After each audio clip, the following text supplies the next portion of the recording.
Welcome to the Stanford Clinical Lecture Series in Radiation Oncology. Доброго вечора і слава Україні. Here's a slide for Stanford physicians who can apply for CME credits. I already posted this text number in the chat. So our today's lecture is on electron radiotherapy. So concurrently we have a Stanford Research Symposium happening. So our attendance would be slightly lower than usual. And that's the reason why I had to step in and give this lecture in advance instead of Dr. Lei Jing. He'll be speaking next week on Wednesday on the use of AI in radiotherapy. But today I'll talk about electrons.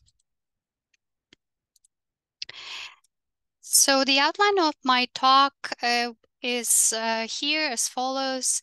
I'll start with the intro, then talk about basic properties of electron beams, field shaping, shielding, bolus, and I'll talk about electron treatment planning. There are a couple of ways of doing this. You can either do a clinical simulation on the machine, and do a mu calculation. That's a simple way of doing electron treatment, or it's more complex and in-depth treatment if you do a simulation on the CT scanner and use the treatment planning system to calculate the dose. So I will discuss both ways of doing this, and I will also give the examples of intraoperative radiotherapy using electrons with Mobitron, and I will talk about total skin electron irradiation.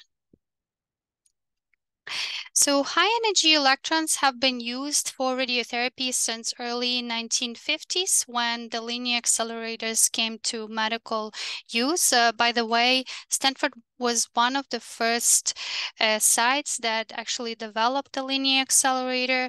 That was a collaboration between Dr. Kaplan and Dr. Ginston, who was originally from Ukraine.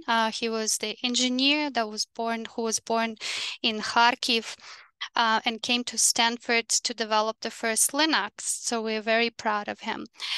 So since then, electrons became widespread in 1970s, and electrons have largely replaced orthovoltage machines for superficial treatments. Why is that? First of all, electrons come free with almost every Linux. And the second of all, if you look at the PDDs, percent depth dose comparison between orthovoltage superficial X-rays and electron PDDs, you would notice a very sharp distal fall off, sparing deeper seated organs at risk. So common treatment sites for electrons would be targets that are typically shallow, less than 5 cm in depth. For example, can be skin cancers, keloids, scars and cavity boosts for breast cancer patients, lymph node boosts. Also, we can treat Dupuytren contraction using electron treatments. We treat the total skin irradiation for mycosis fungoides, so I'll mention this closer to the end of my talk. And for 2D TBI, we boost chest walls with electrons. We can sometimes boost testes. And for TSCI, we boost perineum, scalp, and sometimes the nails. So IORT treatments with Mobitron also use electrons. So there are two ways of planning for electron treatments. So as I mentioned, there's a clinical simulation with MU calculation. You could see the example of treatment with keloid. Patient with keloid. So you just set up the patient on the treatment machine and try to align the machine, put in the cone such that it's orthogonal to the target that you're trying to hit. And you do a simple MU calculation. More complex way of doing this would be a CT simulation and calculating the dose using the treatment planning system. In our case, it's Eclipse, and we're using EMC algorithm for calculating the dose. So this is the example of Dupuytren contraction treatment. We mobilize the hand, and now here you could see the plan for this case. So first we'll start with electron beam generation. So if you look at the comparison of a generation of the beam in LINAC between photons and electrons, you can notice that one of the major differences is actually just removing the target out of the way of electron beam. So the X-ray target is removed, and then this electron beam goes through the primary collimator, and then hits the scattering foil. Scattering foils is typically specific for each energy, with the exception of 6 MeV and 9 MeV. They share one scattering and flattening foil. And the purpose of scattering foil is twofold: scatter the beam and also flatten the beam.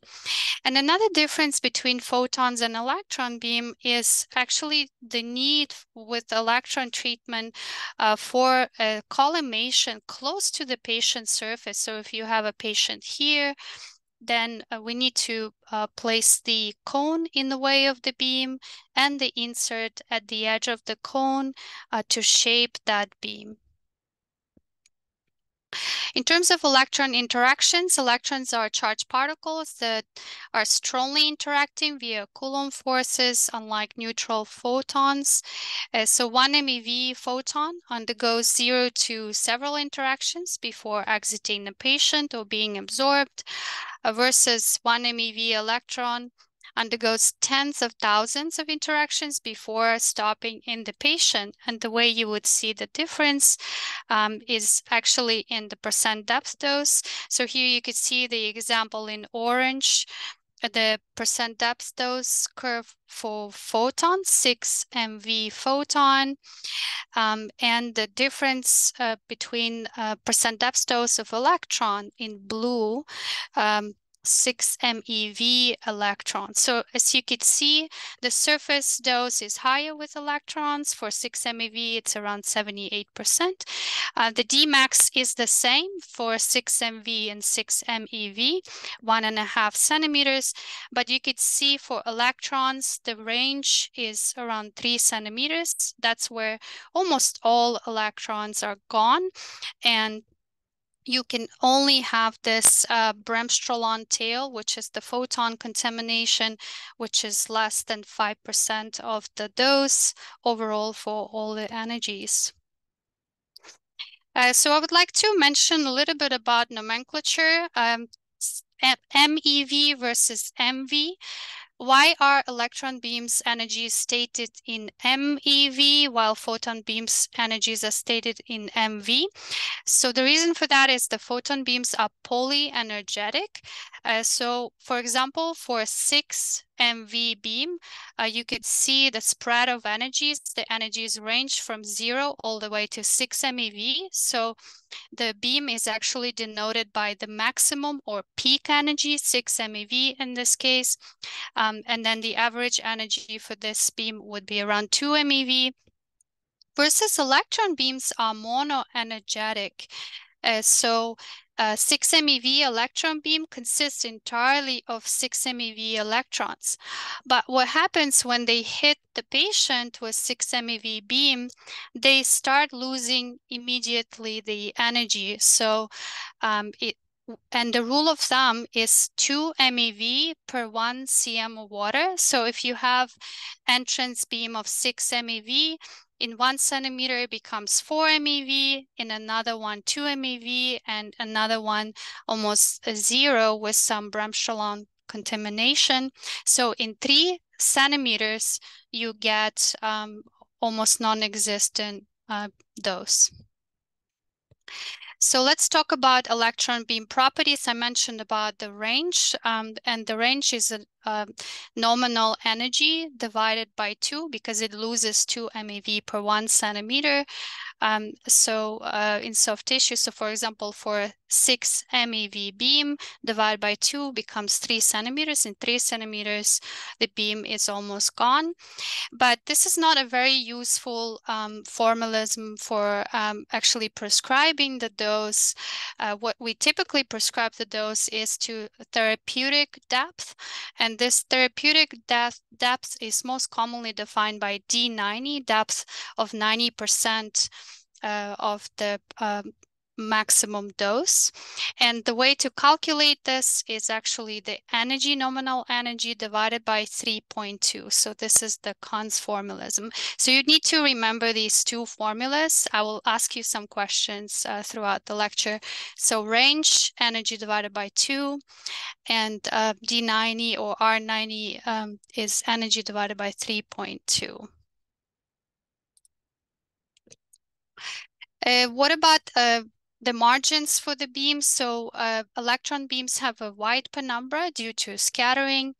Lower isodose lines bulge out, so you could see them bulging out here for 16 MeV electron. And higher isodose lines are constricted, so you could see here a 90% isodose line that's being constricted. So you need to add approximately 1 cm margin to account for this for a wider penumbra. And if you compare energies for 6 MeV, for example, and 20 MeV, you would see that for higher energies, the penumbra increases at depth. What about skin dose? So skin dose is in buildup region. For higher energies, such as 20 MeV, the entrance dose is around 92%, and higher energy electrons have straighter trajectories, so they scatter less at the surface. That's why we have a higher surface dose. For lower energies, there is much more scatter around the surface, so hence we have a lower surface dose. So the surface dose increases with increasing energy. So for 6 MeV, the surface dose is around 78%. So here we come to the first poll questions. Okay. A broad electron beam in the middle of its range in soft tissue generally loses about how many MeV per centimeter?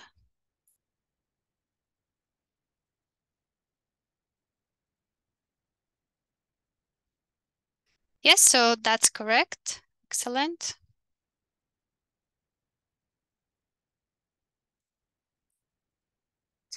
Answer B, 2 MeV per centimeter.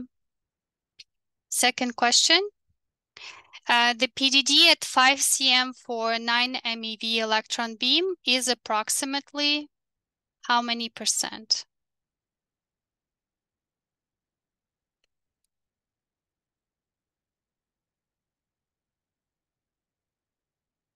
So think about calculating the range.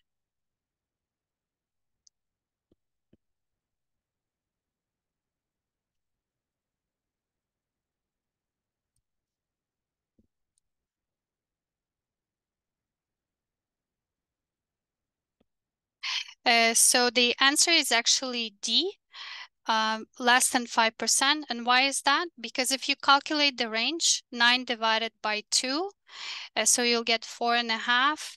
And we asked about dose at 5 cm. So basically almost all of the dose is gone, and it's left only, Bremsstrahlung or photon contamination, which is typically less than 5%. So that was a little bit tricky.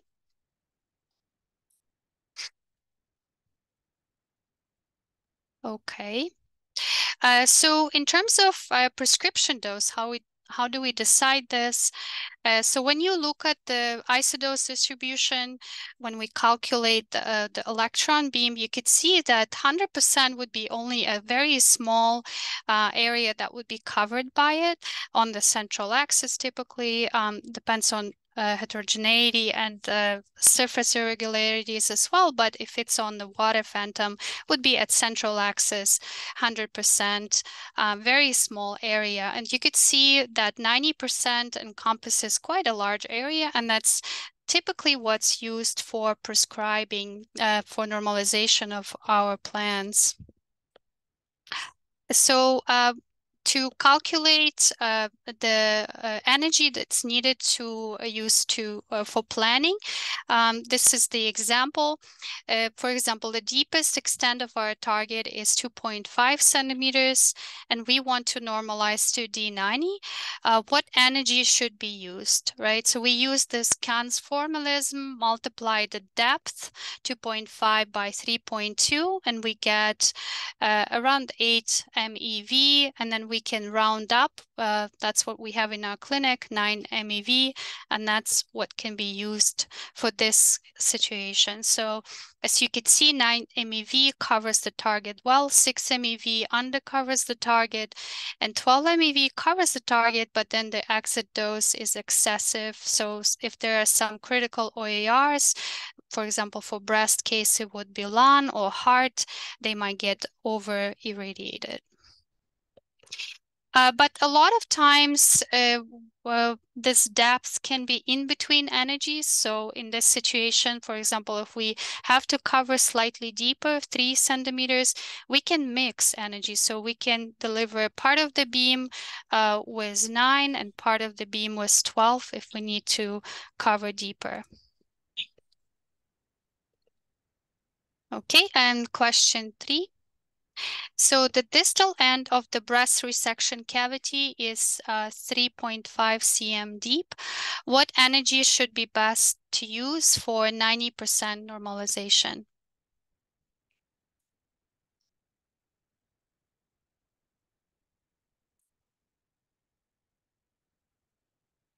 Okay, excellent. So you listened well. So 3.5 times 3.2, that's around 1.2. So you round up to 12 MeV, and the correct answer is C.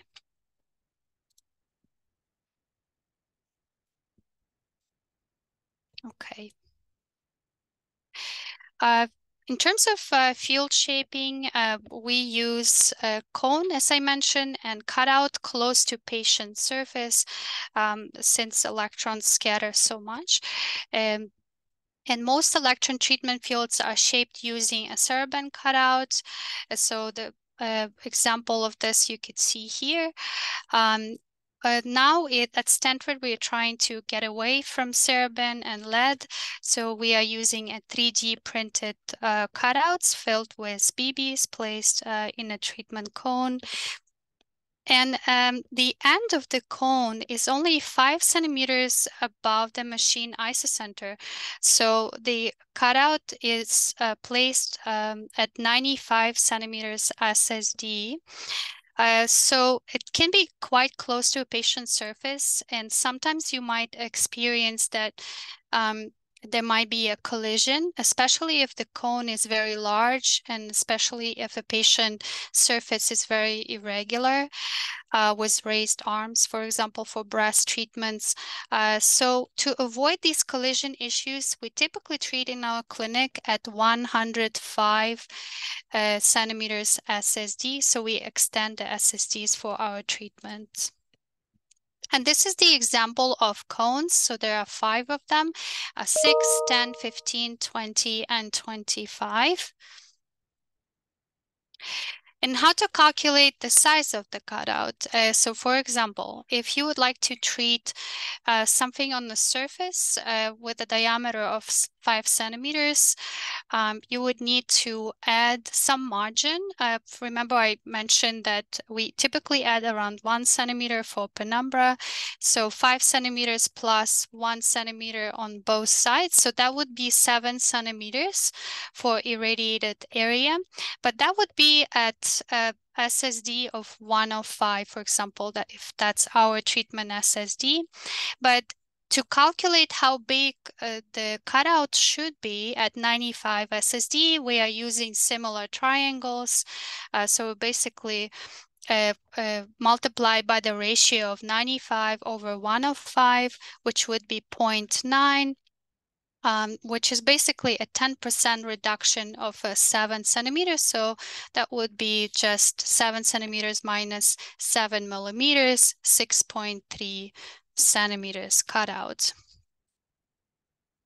There is a word of caution.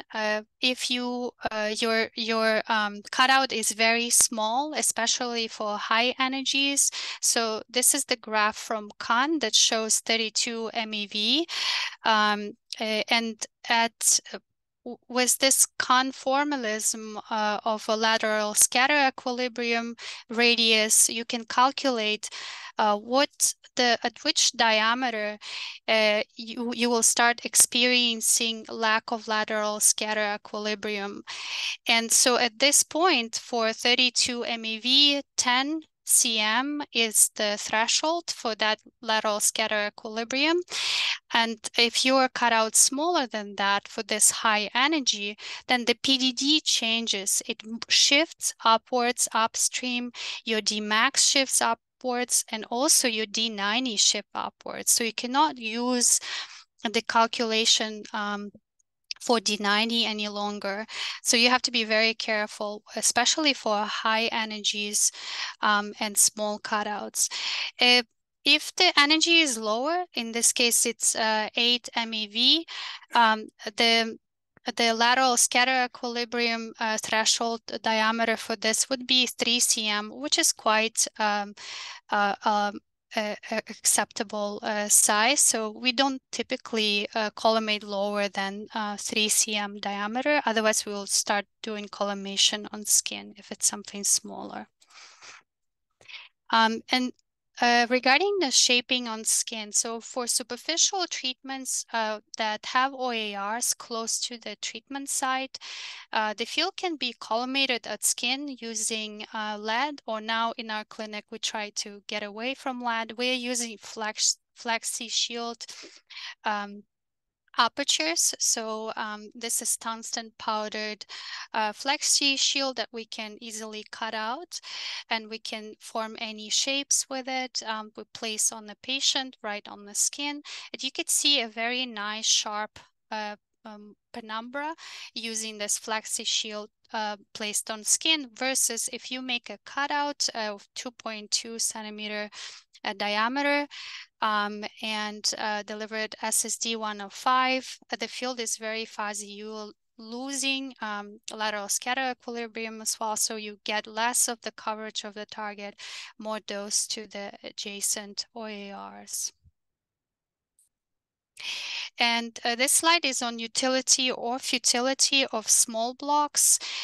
So for 6 MeV electron beam and 15 MeV electron beam, you could see the differences. If you place the lead block right on the skin, then you can have some nice sparing just beneath the block.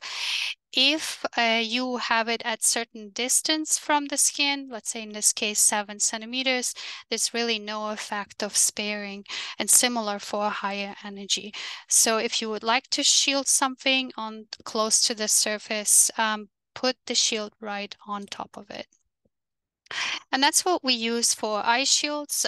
Those are the internal eye shields that we place on the eyes under the lid. And so we can only block 6 MeV or 9 MeV, so low energy electrons with these tungsten shields. And note that these shields also have aluminum caps to get rid of the backscatter. You have to be careful about the backscatter. If you have high Z material in your beam, for example, if you're treating the ear keloids and this is your earlobe, and you would like to protect the head or the skull behind it, we typically put the Flexi Shield, the tungsten material. But if you do that, what will tend to happen is because of the backscatter of electrons from that high Z material, you might get very high hotspots in the order of 120%, 150% of prescription. To avoid that, what we typically do, we put a wax layer from 3 millimeters to 5 millimeters wax layer in between the earlobe and the tungsten Flexi Shield to absorb that backscatter. So this is the slide on surface irregularities. Ideally, we would like to make our patient as flat as possible and as resembles the water phantom as possible. So that's something you could see for this nose treatment. The block is placed on the nose to make the patient as flat and avoid irregularities in the heterogeneity of the tissue. Why is that? Because if you have a projection, like in this case, in terms of the nose, you will tend to have very high hotspots because the electrons will be scattering from that projection on the sides in the tissue and can create hotspots in the order of 120, 135%. And if you have a depression, for example, in the case of the ear canal, you again will have electrons scattering from the outside walls of the ear into the ear canal, creating very high hotspots. So typically what we do for this case, we fill the ear with wax to make sure that we flatten that area and fill it with the water-like material to avoid these hotspots. Another requirement for electron treatment is needs to be as en face as possible. En face means orthogonal to the surface. The beam characteristics will be different for oblique beams. So here you could see the graph from Kahn with a 0 degree difference from orthogonal plane. You could see the differences in PDD. It tends to shift towards the surface and the hotspots become much higher if you have extreme angles of obliqueness, for example, in a 60-degree angle. And then D90 or 90 rules no longer apply. You get very heterogeneous dose distribution. So when we plan electron treatments, we try to be as en face as possible. So the word on bolus, we can use tissue-like material, wax, superflap, plastic, 3D printed boluses to increase the surface dose for low energy electrons especially, or to spare distal structures, or to homogenize surface irregularities like you saw with the case of nose. And rules to use for placement of bolus. It has to be on the surface or close to the surface. So you could see the differences in dose distribution if the bolus is far away from the surface versus on the surface. So you lose effect of bolus if it's far away. And another rule, there shouldn't be any sharp edges in the field of bolus. So typically when we use bolus, we try to make bolus much larger than the irradiated field, so we don't have any edges in the way of the field. But if you have to use the bolus that ends within the field, try to taper that side of the bolus to avoid these electrons scattering on the side, creating the hotspots. And in our clinic, we use 3D printed bolus, and for some cases, we can do very nice conformal treatments when we vary the thickness of the bolus. So this is one of the plans that was created by Laurie Skinner. He talked to you already about 3D printed boluses. So this was an complex case. So we're treating in between the eyes, on the nose, also on the skull. So he crafted very carefully this variable thickness bolus to make the dose very conformal and try to avoid brain in this case.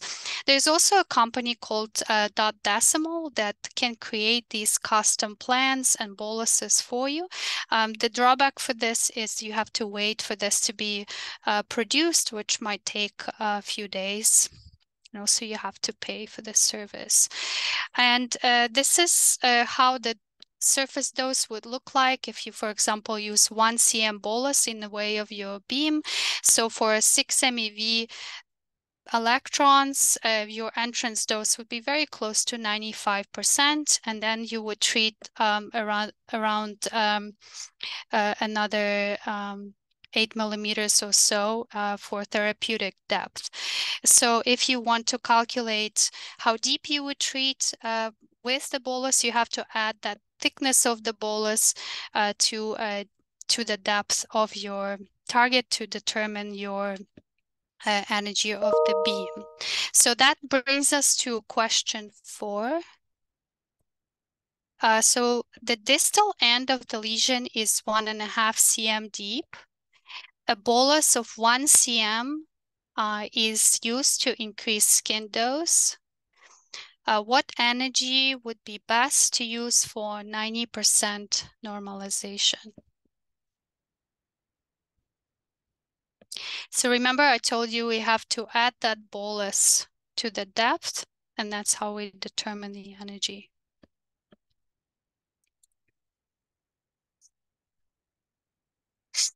So the answer is B. What you do, you add 1.5 cm to 1 cm of bolus becomes 2.5. You multiply by 3.2, and then you round it up to get to available energy, in this case 9 MeV. Okay. All right, so a mu calculation. Electron beams are generally calibrated to give 1 centigrade per mu at Dmax for standard field size 15 by 15, or at some institutions, some clinics, it's 10 by 10 at 100 cm SSD. And then to calculate mu, we are dividing prescription dose by all the factors that correct for deviation from these calibration conditions. So in this case, it would be output factor if you have a different field size. So output factor would take into account the change of the cone and the insert, and would depend on the energy. There's an inverse square factor, but electrons do not strictly follow inverse square. That's why we have to add additional factor that corrects for that deviation from inverse square. It's called F-air factor from TG71 formalism. And we also use the PDD. Typically, we normalize to 90% depth dose.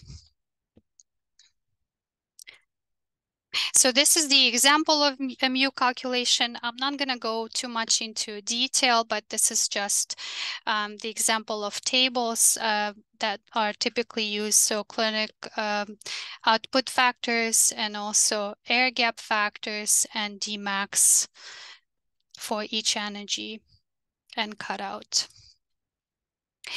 And to the contrary to a mu calculation, we have the treatment planning system calculated dose for electrons. In Eclipse, we use Electron Monte Carlo, EMC. It's a fast implementation of Monte Carlo with a lot of assumptions. Basically divides the whole medium into the spheres, and the radius diameter of the sphere would depend on how close it is to the heterogeneity interfaces. So there's obviously a lot of assumptions there. There are a lot of approximations, but it claims that it can calculate the dose with the accuracy of approximately 3% or so. And these are the settings that we set our EMC algorithm to. And this is the example of electron planning for breast boost. So our procedure is as follows. We determine the depths of maximum of the cavity, for example, in this case, resected cavity. In this case, it was 1.8 centimeters. And then using Kahn's formalism for D90, we calculate what's the appropriate energy to use for this. It would be 6 MeV. Then we place isocenter on the surface at the center of cavity. So that would be 100 SSD, center of cavity. It's important that our cutout ISO is approximately approximately at the center. And then we rotate gantry and couch to make the field as en face as possible, perpendicular to the surface, as we talk about. We add 1 cm margin to around the cavity to account for penumbra, and then we calculate the dose. We prescribe to 95% of cavity covered by a prescription. Okay. And this is the example for electron planning for a chest wall scar boost. So typically we create the block with 1.5 cm margin around the scar. So this patient had reconstruction, implants, and 2 scars. And you could see the 1.5 cm margin added. Then we add 1 cm thick bolus on top, and then we use 9 MeV energy typically for these cases to cover the scar. If you have a very large scar, and it can happen sometimes, then one possibility would be to match 2 electron fields. So try to make them en face and then match them. When you start matching them, you might experience there will be very high hotspots in the overlap. To avoid this, we'll use a bolus, and then we can create the cold match or a 5 millimeter gap on skin, and then that cold spot will be in the bolus when you match. We try to avoid these situations, but sometimes that's something you need to do if you're matching electrons. Another word on matching for photons and electrons. Sometimes some institutions actually the IM nodes are treated with electrons that are matched to shallow photon tangents. When you do that, you tend to get the hotspots in the photon field, because as I told you, electrons bulge out, right? So there is a lot of scatter. And then the hotspot would appear on the photon side. It can be quite high, in order of 140% or so. So to avoid this from happening, we would angle the photons beams away from electron beam and create the cold triangle, cold spot in the match on the skin. Okay, shifting gears to examples or applications of electrons in radiotherapy. So one of them would be total skin electron irradiation. So we can treat mycosis fungoides with a total skin irradiation. What is mycosis fungoides? It's extranodal non-Hodgkin's lymphoma of T-cell origin with primary involvement of the skin.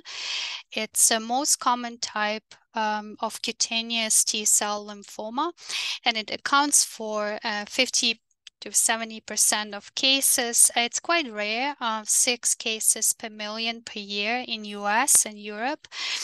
And it's 4% of all cases of non-Hodgkin lymphoma.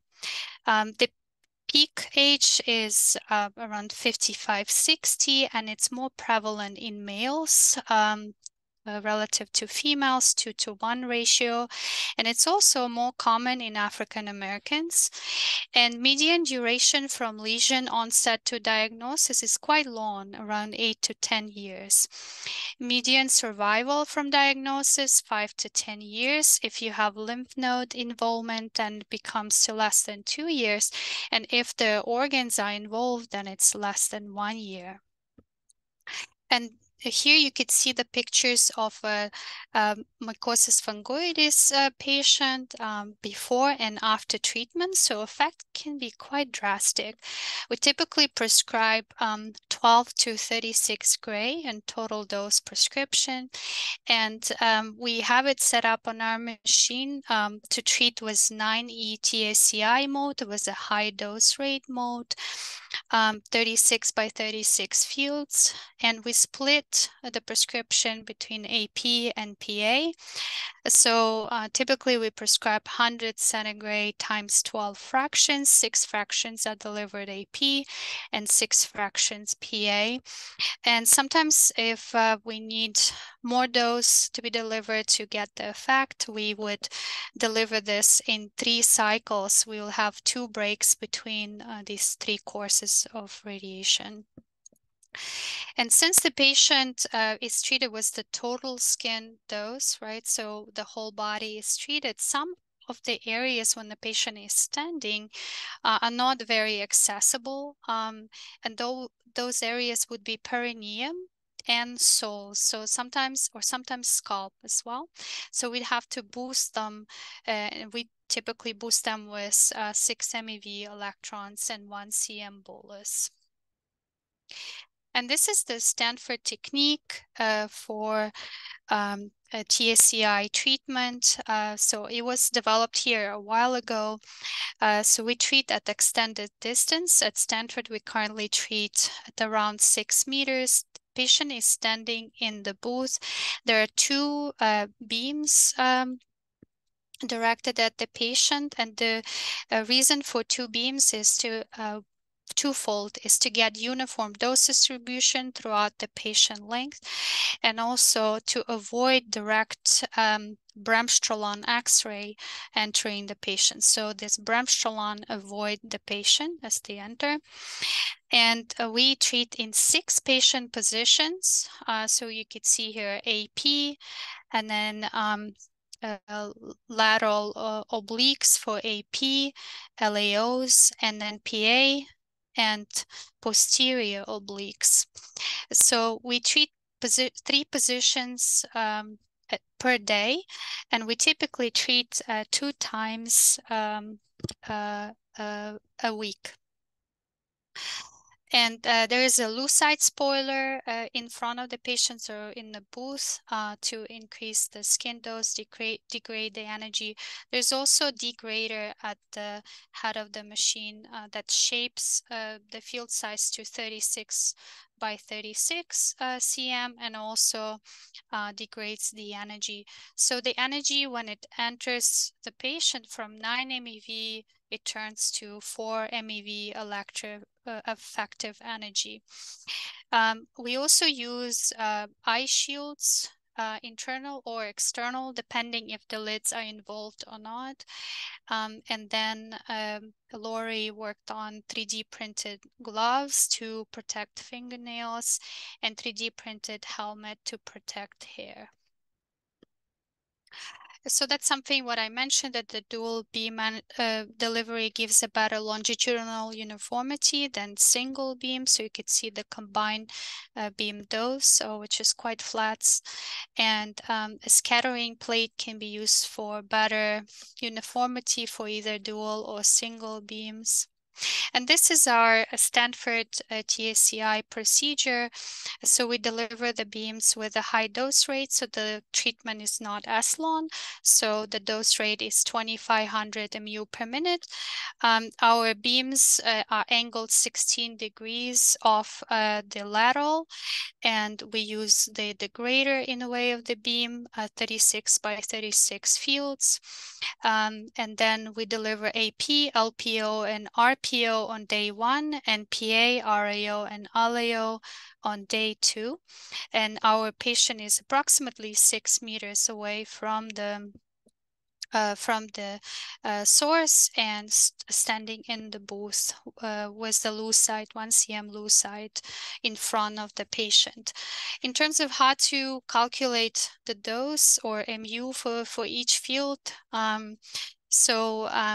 this is the formalism here. MU is prescription dose for 1 cycle divided by various factors, and this is the calibration factor at extended distance, and this is the factor that goes from single head-on beam to 2 angle beams, and FR is the factor that goes from single dual beam to 6 dual beams. So at the end, we come up with 1,500 MU for each single field. and a patient receives 6 fields a day. So Dr. Hoppy did a pool data analysis from 3 clinical trials using low-dose 12 gray total skin irradiation, 2 gray per cycle over 3 weeks. So there were 33 patients in this pooled analysis with mycosis fungoides as diagnosis, various stages. And overall response rate was excellent, 88%. And 9 patients had the complete response, and median time to response was 7.6 weeks, and median duration of clinical benefit was around 70 weeks. And there were only 2 adverse effects of grade 3, radiation dermatitis and limb edema. Otherwise, the low dose total skin radiation is very effective and well tolerated.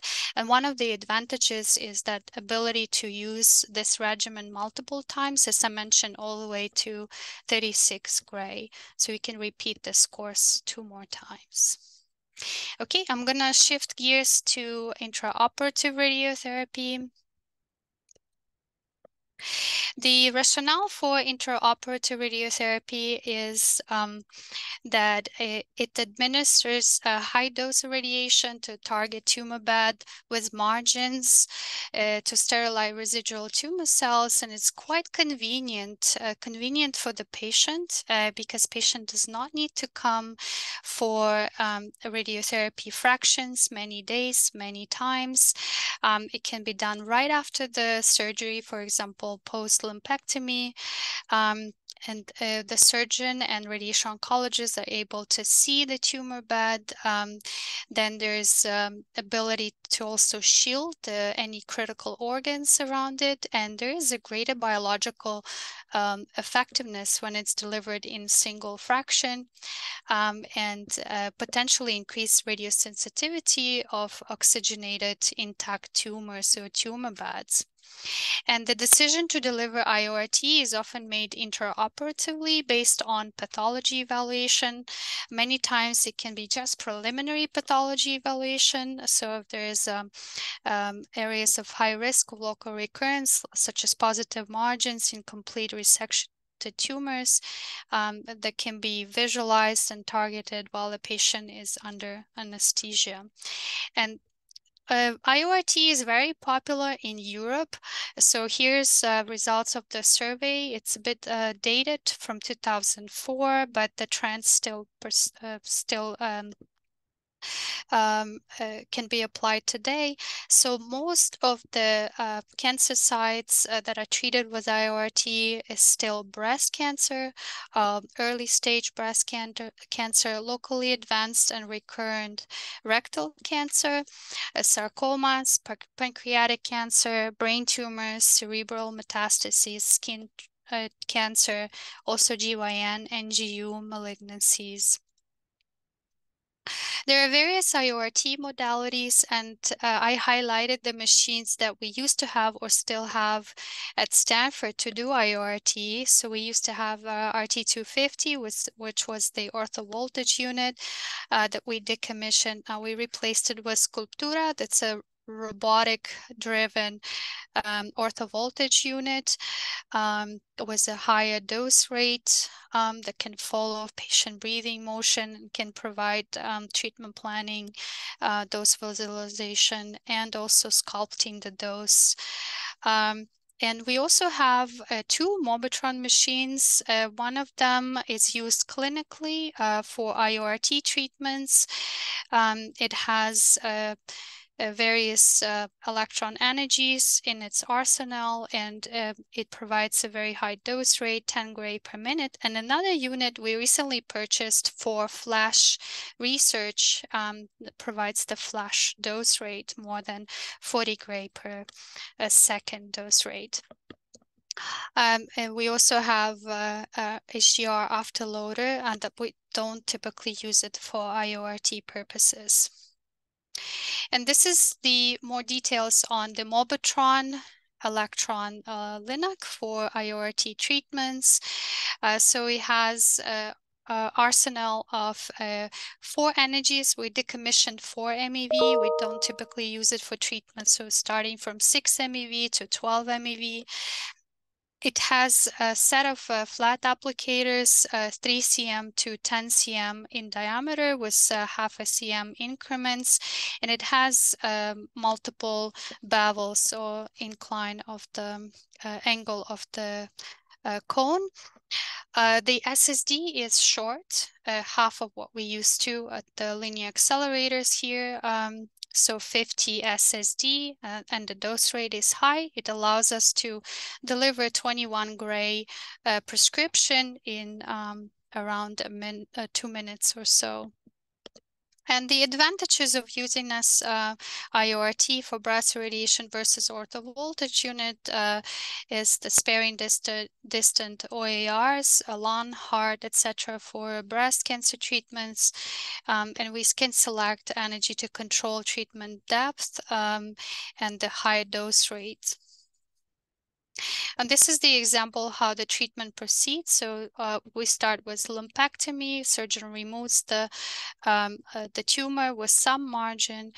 Then we immobilize the breast tissue and place the lead plate under to protect the lung and heart. And then we attach the cone to the table and we align the gantry of the machine. This is a soft docking, so-called soft docking. There are lasers that reflect back to the mirror to align the Mobitron. And then we verify with some camera imaging of the tumor itself at the edge of the cone. And the principles here are very similar to what I've talked to you about, how to define or find out what type of energy you're going to use for your treatment. So again, it's a conformalism. Energy is depth multiplied by 3.2. So for example, if our target is 2.5 cm depth, we multiply by 3.2 and we get the energy we select for treatment. And in terms of calculating the shielding, we assume that lead is approximately 10 times more dense than water. So instead of centimeters to calculate the range, we calculate it in millimeters for lead, right? So then to stop the beam completely, we divide energy by 2 to find that range, but in millimeter, and we add additional layer of lead, 1 millimeter of lead for extra shielding to be more conservative. And this is the effect of beveling. So here you have 0 bevel and 30 bevel, as you could see, because it's oblique beam. Again, your depth of treatment shifts towards the surface, so becomes less deep when you cover the target. You might undercover the distal edge. You might get some more heterogeneity, cold spots, and so forth in the middle of the beam if you bevel. And the treatment is quite straightforward and simple for Mobitron IORT. So to calculate MU, we divide prescription dose by the normalization percent depth dose. Typically, it's 90%, and multiply by output factor here. For each cone, there is, and bevel, there is an output factor. There is another machine on the market that uses electrons for IORT, and it's a European company from Italy. So this is the example of LIAC. It's quite similar to Mobitron. The differences are it's a little bit more mobile, less bulky machine. But it still requires a beam stopper and it's quite heavy. So we couldn't actually purchase this because our OR had to be reinforced. It couldn't tolerate that weight.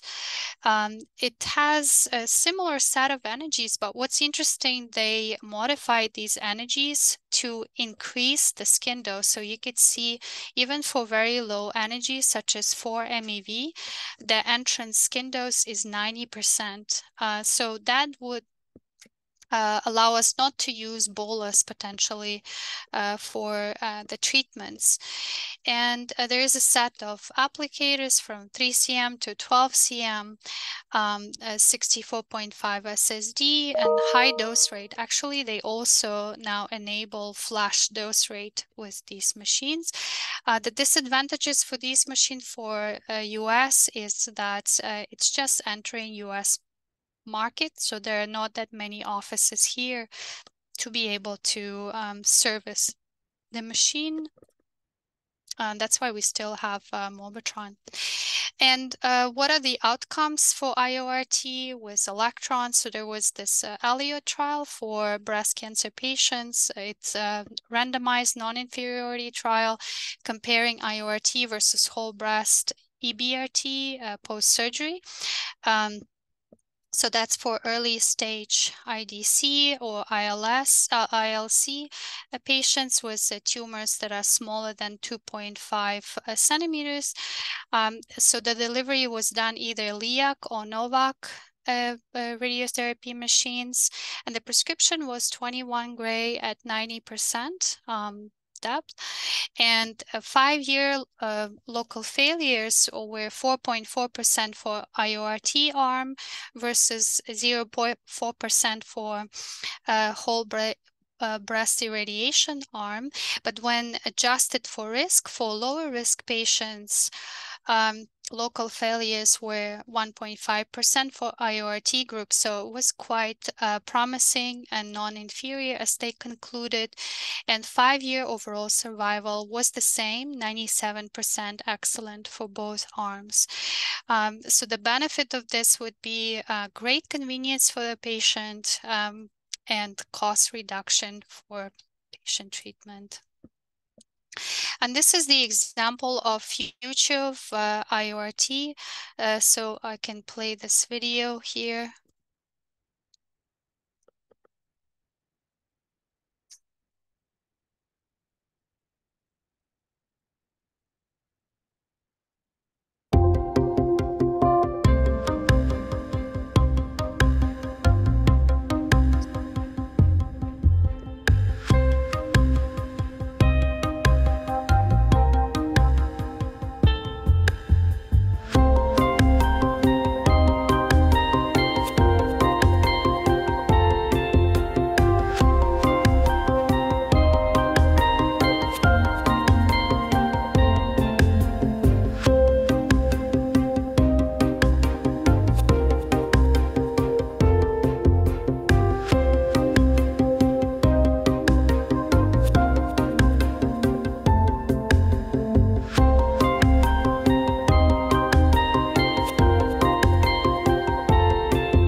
Okay, so I will make my conclusion of this talk as a question for you. So this is the last question, last slide. Select the false statement.